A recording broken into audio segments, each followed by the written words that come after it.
Jadi, pada suatu malam yang gelap dan penuh dengan hujan, di sebuah desa terpencil, ada sebuah rumah tua yang sudah lama tak berpenghuni.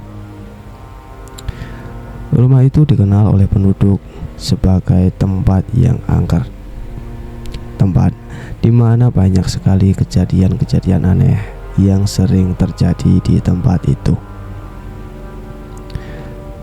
Banyak pula yang mengatakan bahwa rumah itu dihuni oleh berbagai macam makhluk gaib yang tak pernah meninggalkan tempat itu.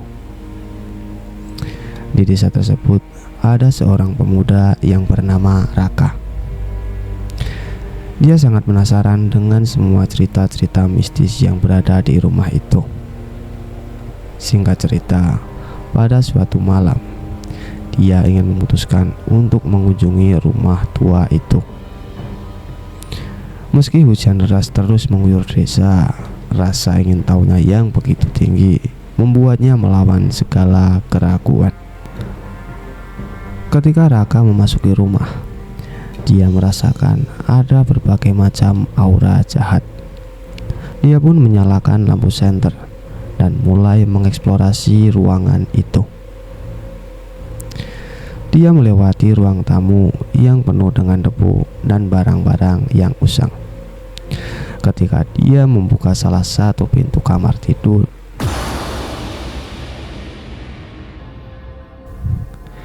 Assalamualaikum warahmatullahi wabarakatuh. Selamat malam para pendengar setia Cipta Cerita Daily.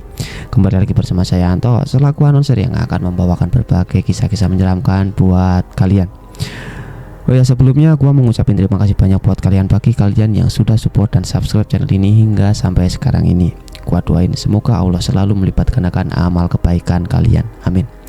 Dan alangkah baiknya bagi kalian yang belum subscribe channel ini, kalian bisa bantu kami dengan mengklik tombol subscribe yang ada di bawah ini agar channel kami menjadi semakin berkembang dan kami menjadi semakin lebih bersemangat dalam membuat konten-konten cerita horor buat kalian. Dan pada bulan-bulan hari ini gue akan mencoba rutin untuk mengupload ya karena biasalah, karena karyawan yang biasalah yang namanya karyawan pabrik itu pasti susah untuk mengatur. Dan di bulan ini, di hari ini gue akan mulai mencoba untuk rutin upload. Alright, dan pada kesempatan malam hari ini gue akan membawakan sebuah kisah. Jadi kisah ini tidak disebutkan dari sumber mana ya, karena ini merupakan sebuah privasi dari si pembuat cerita. So, tanpa banyak basa-basi lagi, mari kita langsung saja ke ceritanya. Ritual tengah malam.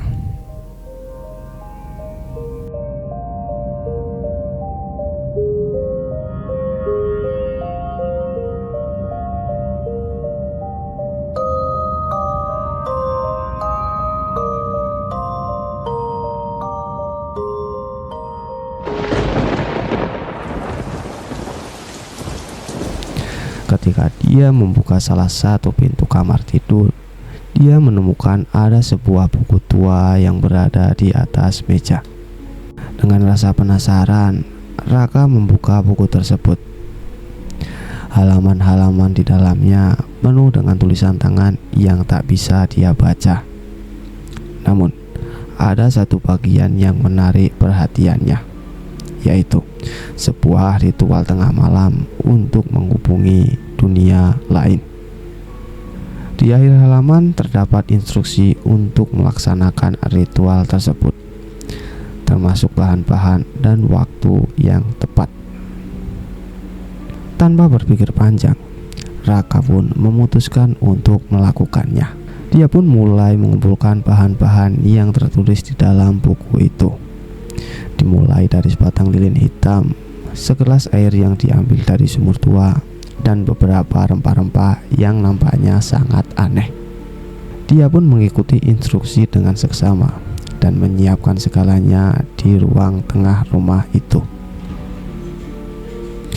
Saat jam menunjukkan tengah malam, Raka pun mulai melaksanakan ritual tersebut.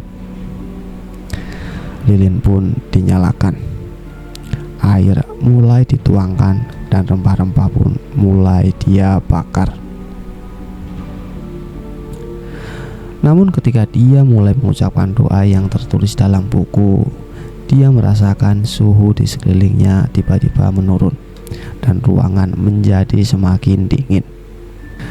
Saat itu pula tiba-tiba ada suara berbisik mulai terdengar dari sudut ruangan. Suara itu semakin lama semakin keras, seolah ada banyak suara yang berbicara bersamaan di satu waktu itu. Raka pun mulai mencoba untuk tetap tenang dan terus mengucapkan doa. Tapi bisikan itu semakin menakutkan dan penuh dengan kemarahan. Tanpa diduga, lampu senter yang digunakannya mulai berkedip-kedip dan kemudian padam.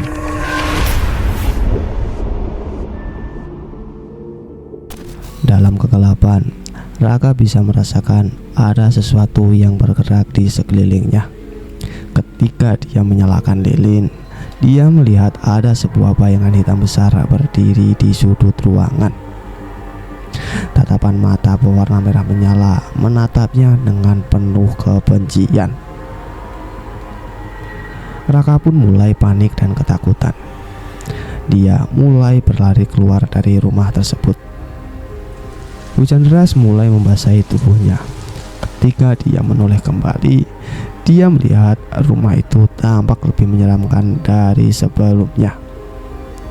Bayangan hitam itu masih terlihat melayang di jendela seolah menunggu untuk mengejarnya. Keesokan harinya, penduduk desa menemukan Raka dalam kondisi syok dan kelelahan di tepi desa. Dia menceritakan apa yang dia alami. Namun, ketika mereka pergi ke rumah itu, rumah tersebut sudah tak ada lagi.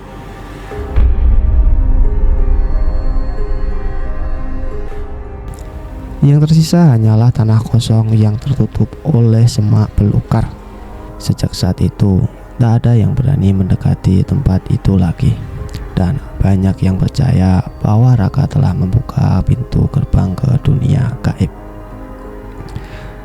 Cerita tentang Raka dan ritual tengah malamnya menjadi legenda yang menakutkan di desa itu. Dan setelah kejadian malam itu, Raka pun berusaha untuk melanjutkan hidupnya kembali. Namun, kehidupan sehari-harinya tak pernah kembali normal seperti dulu lagi. Dia sering terbangun di tengah malam dan dikejutkan oleh suara bisikan-bisikan aneh dan mimpi buruk yang sangat mengerikan.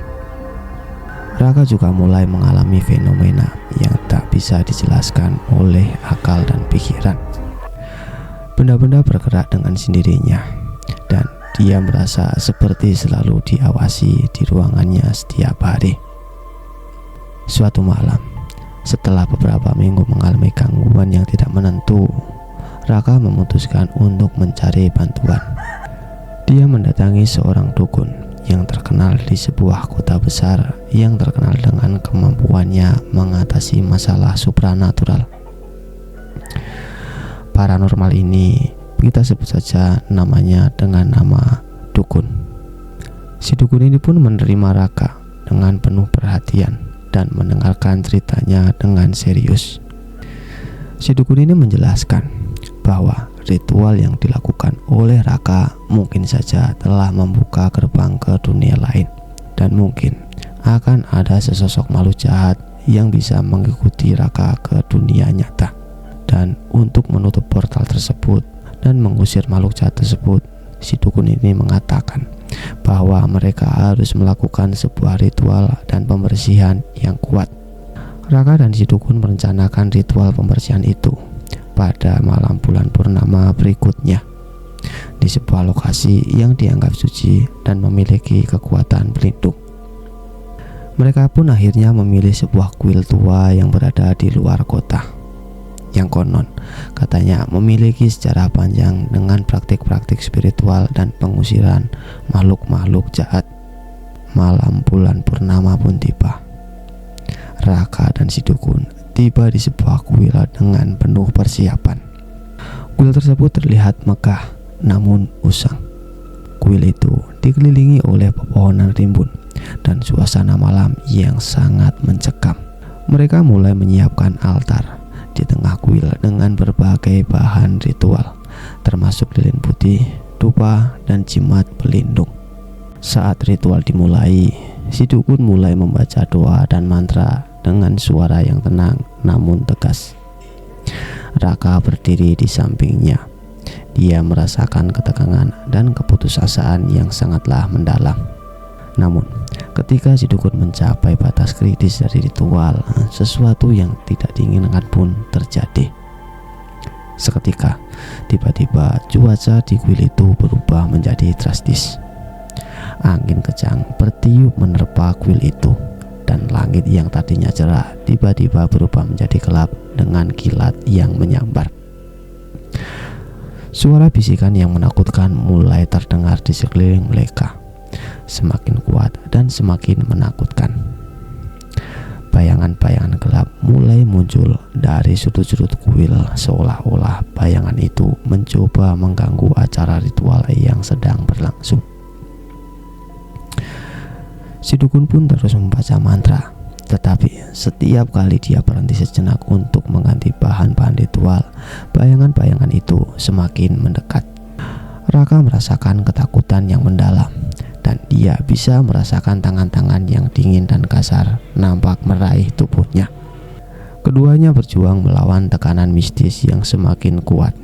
Dan di puncak ketegangan, ketika si dukun hampir selesai membaca mantra terakhirnya, bayangan besar yang hitam menyerupai siluet hitam muncul di hadapan mereka. Makhluk tersebut dengan tatapan mata merahnya yang menakutkan mengeluarkan teriakan yang membangkitkan getaran ke seluruh kuil. Si dukun pun dengan cepat melakukan gerakan terakhir dari ritual, yaitu melemparkan sebuah garam suci di sekeliling mereka dan menyelesaikan ritual. Dengan suara yang menggelegar dan kilatan cahaya yang membutakan mata, makhluk itu pun mengeluarkan sebuah teriakan terakhir, lalu dia menghilang, meninggalkan suasana menjadi tenang kembali. Raka dan si dukun pun terengah-engah, kelelahan, tetapi mereka akhirnya merasa lebih lega. Ritual itu telah berhasil menutup portal dan mengusir makhluk-makhluk jahat itu, setidaknya untuk saat ini. Dan keesokan harinya, Raka pun mulai merasa lebih tenang. Gangguan-gangguan yang menghantuinya selama ini tak lagi terjadi. Dia pun mengucapkan terima kasih banyak kepada si dukun dan merasa beruntung karena mendapatkan kesempatan kedua. Namun, dia juga sadar bahwa dia harus berhati-hati dengan hal-hal yang berkaitan dengan dunia lain dan tidak akan pernah lagi mencampuri hal-hal yang dia tidak mengerti. Si dukun itu pun mengingatkan Raka bahwa meskipun gerbang gaib itu telah ditutup, masih ada banyak misteri dan bahaya yang tersimpan di dunia ini. Jadi kunci untuk menghadapinya adalah dengan kehati-hatian dan pengetahuan yang benar. Dan sejak saat itu, Raka mulai kembali ke kehidupannya yang normal dengan lebih bijaksana. Dia tak lagi berusaha mencari hal-hal yang tidak perlu dipahami dan lebih menghargai kedamaian hidup yang ia miliki.